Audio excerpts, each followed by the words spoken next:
Iran meminta Israel bersiap menghadapi serangan besar sebagai balasan atas serangan IDF terhadap Iran bulan lalu. Ancaman itu dilontarkan Donald Trump setelah ia terpilih menjadi Presiden Amerika Serikat ke-47 periode 2024 hingga 2028.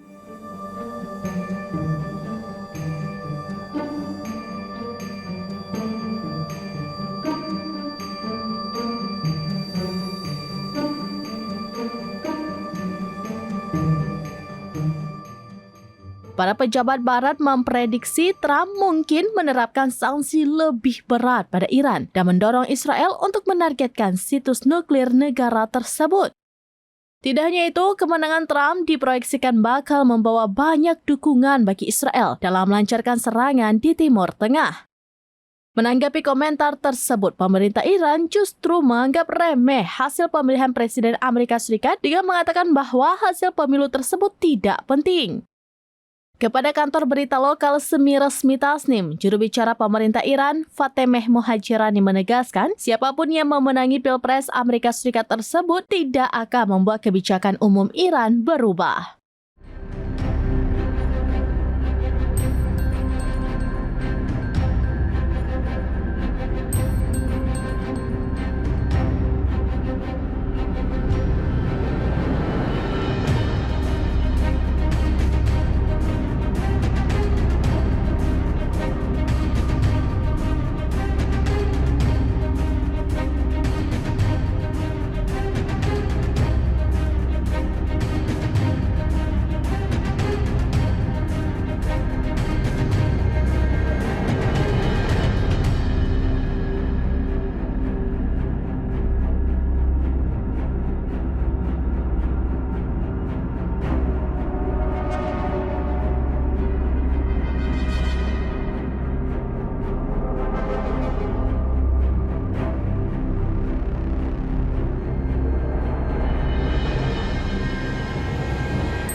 Demikian informasi terkini Syeda Ralun. Saksikan terus beragam informasi lainnya. Jawab, like, dan share seluruh akun serambinews.com.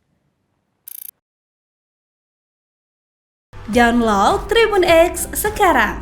Menghadirkan lokal menjadi Indonesia.